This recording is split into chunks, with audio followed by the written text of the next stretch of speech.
Hello and welcome to our YouTube channel axiom physics. हम class 10th electricity का second lecture लेके आए।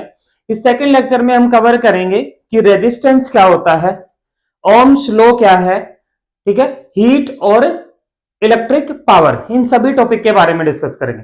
सबसे पहले हम समझते हैं कि लास्ट लेक्चर में पढ़ा कि इलेक्ट्रिक करंट, पोटेंशियल डिफरेंस और चार्ज क्या होते हैं। तो देखिए, जब करंट फ्लो करता है तो उसको एक्सप्लेन किया किसने, ओम्स ने थोड़ा उसके बारे में बताया कि ये जो करंट पास होता है किसी भी कंडक्टर में वो पोटेंशियल डिफरेंस के डायरेक्टली प्रोपोर्शनल होता है। तो चलिए उनका स्टेटमेंट क्या था। तो सबसे पहला हमारा जो टॉपिक रहेगा वो रहेगा ओम्स लॉ। देखो बेटा, ओम्स ने स्टेटमेंट दिया कि जब किसी भी एक कंडक्टर के, जैसे सपोज एक ये वायर है, कंडक्टर है जिसका टर्मिनल ए और बी है, इन दोनों के बीच में पोटेंशियल डिफरेंस क्रिएट करेंगे। पोटेंशियल डिफरेंस के लिए हम क्या यूज करते हैं, सेल या बैटरी। यदि आप एक लगा रहे हो तो ये सेल है, एक से ज्यादा यूज कर रहे हो तो बैटरी है, ठीक है। तो जब हम इस पे पोटेंशियल डिफरेंस क्रिएट करते हैं तो इसमें क्या होता है, करंट पास होने लगता है। जितना ज्यादा आप पोटेंशियल बढ़ाओगे करंट भी क्या होगा, इंक्रीज होगा। तो ओम्स ने स्टेटमेंट दिया कि at constant temperature, constant temperature current is proportional to, directly proportional to potential difference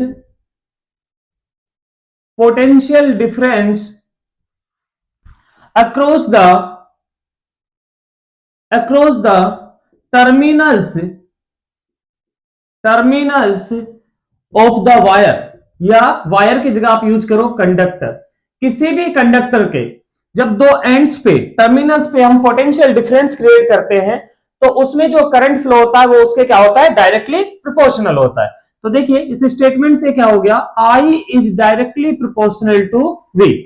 देखिए इसी इक्वेशन को अब हम लिखते हैं तो V अपॉन I एक इक्वल हो जाता है कांस्टेंट के, क्योंकि जब भी कांस्टेंट हटा प्रोपोर्शनलिटी साइन रिमूव करते हैं तो कांस्टेंट आता है।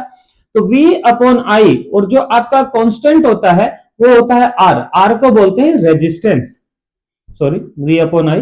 तो V इज इक्वल टू आपके पास बनेगा IR।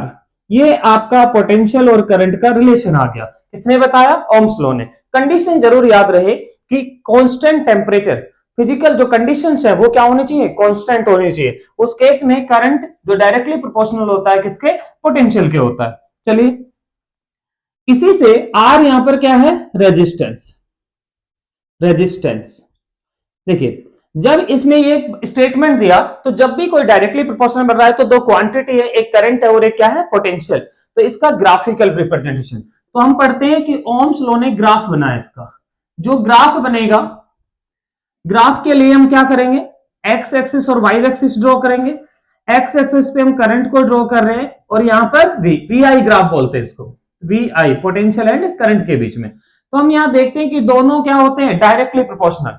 इसका मतलब क्या होगा, जब भी क्वांटिटी डायरेक्टली प्रोपोर्शनल होता है तो एक इंक्रीज हो रहा है तो दूसरा भी इंक्रीज होगा, और एक डिक्रीज हो रहा है तो दूसरा भी क्या होगा, डिक्रीज होगा। तो इस केस में क्या है, प्रोपोर्शनल एक स्ट्रेट लाइन ग्राफ मिलता है, स्ट्रेट लाइन ग्राफ मिलता है। देखो बेटा, कोई भी हम ग्राफ बनाते हैं तो उसमें एक क्वांटिटी आती है, स्लोप उसकी एक किसी ना किसी क्वांटिटी को रिप्रेजेंट करता है। तो slope of curve, slope of V I graph represent resistance. देखिए हम कहेंगे कि जो वी आई ग्राफ है, पोटेंशियल और करंट के बीच में जो ग्राफ बन रहा है उसका जो ये स्लोप है, स्लोप क्या होता है, हॉरिजॉन्टल एक्सिस के साथ जितना एंगल बन रहा है ये स्लोप रेजिस्टेंस को रिप्रेजेंट करता है। स्लोप को हम स्मॉल एम या टेंजेंट थीटा से लिखते हैं, और टेंजेंट थीटा क्या होता है, perpendicular upon base v upon में आई। इसीलिए मैंने क्या बोला कि किसको रिप्रेजेंट करता है, रेजिस्टेंस को। इसका मतलब क्या हुआ कि यदि कोई भी वायर आपको बना दे, उसका वी आई ग्राफ बना हुआ है, तो आप उसके स्लोप फाइंड आउट करके रेजिस्टेंस फाइंड आउट कर सकते हैं। स्लोप फाइंड आउट करने का तरीका है v अपॉन में आई। देखिए हमें एक चीज और देखनी है, स्लोप है टेंजेंट थीटा, तो यदि स्लोप इंक्रीज होगा, स्लोप इंक्रीज होगा तो रेजिस्टेंस ऑफ द वायर भी क्या होगा, इंक्रीज होगा। चलिए इसी पे एक क्वेश्चन आता है, तो क्वेश्चन नंबर फर्स्ट हम देखते हैं कि जब एक वीआई कर्व आपको गिवन है जिसमें 3 वायर हैं जिनका ग्राफ आपको बना रखा है, VI graph. Wire A wire B and wire C, V I बना हुआ है। बेटा आपसे पूछा जाएगा कि ये wire A B and C है, इन तीनों में से किसका रेजिस्टेंस सबसे ज्यादा और किसका सबसे कम है। तो आपको क्या देखना होगा, स्लोप चेक करना होगा। इसका एंगल सबसे कम बन रहा है और सी का सबसे ज्यादा, बी का दोनों के बीच में है। तो देखिए हमने टेंजेंट थीटा ट्रिग्नोमेट्री में पढ़ते हैं कि यदि थीटा की वैल्यू इंक्रीज होगी, क्योंकि टेन थीटा 0 डिग्री कितना होता है, 10 0 होता है, और 1090 क्या होता है, इनफाइनाइट। 1045 क्या होता है, 1 होता है। तो 0 से 90 पे जब 10 की वैल्यूज देखते हैं तो वो इंक्रीज होती है, तो एंगल इंक्रीज होगा तो टेन थीटा की वैल्यू इंक्रीज होगी। इसका मतलब जिस क्वांटिटी को रिप्रेजेंट कर रहा है वो भी क्या होगी, इंक्रीज होगी। तो इसलिए हम कह सकते हैं कि रेजिस्टेंस ए का सबसे कम होगा, बी का उससे ज्यादा होगा और सी का सबसे ज्यादा होगा। क्वेश्चन नंबर 2 में क्या करता है, वो कई बार चेंज कर देता है। ग्राफ आपको बनाएगा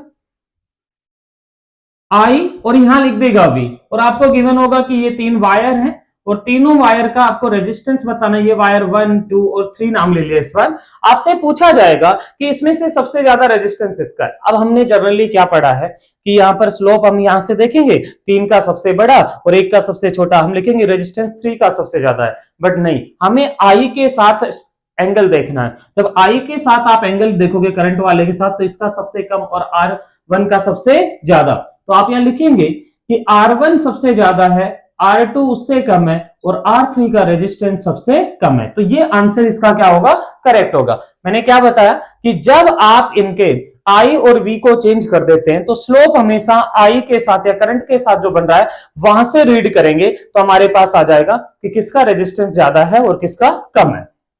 देखिए इसके बाद हम टॉपिक पढ़ते हैं कि ओम्स लॉ के बेसिस पे कंडक्टर को 2 टाइप में डिवाइड किया। On the basis of Ohm's law the conductors are 2 types. 2 type के कंडक्टर होते हैं। एक वो कंडक्टर होते हैं जो ओम्स लॉ को फॉलो करते हैं, इनको बोलते हैं ओमिक कंडक्टर, और एक वो होते हैं non ohmic conductor. Non ohmic conductor वो होते हैं जो ओम्स लॉ को फॉलो नहीं करते। देखिए ओमिक कंडक्टर का ऑलवेज ग्राफ कैसा बनेगा, कौन सा ग्राफ, वी आई ग्राफ। ये स्ट्रेट लाइन बनेगा सीधा, इसलिए बोलते हैं कि किसको फॉलो करता है, फॉलो ओम्स लॉ। किसको फॉलो करता है, ये ओम्स लॉ को। सेकंड नॉन ओमिक कंडक्टर क्या होते हैं, जिनका ग्राफ स्ट्रेट लाइन नहीं बनता, V I graph straight line नहीं बनेगा, कर्व बन जाएगा। जैसे ये बना दू, सीधा गया और यहां से चेंज हो गया। ये कैसे है, नॉन ओमिक कंडक्टर है। Non ohmic conductor ohms law को फॉलो नहीं करते, डज नॉट फॉलो, ओबे या follow Ohm's law. Ohms law को फॉलो नहीं करेंगे। ये फिक्स है कि ओम्स लॉ कांस्टेंट टेम्परेचर पे अप्लाई करना है, कुछ कंडीशंस के अंदर ही हम क्या करेंगे, अप्लाई करेंगे। नॉन ओमिक क्या होते हैं, जो हमारे सेमीकंडक्टर है, सेमीकंडक्टर है वो क्या होते हैं, नॉन ओमिक होते हैं। सेमीकंडक्टर क्या होते हैं, नॉन ओमिक। तो ये हमारा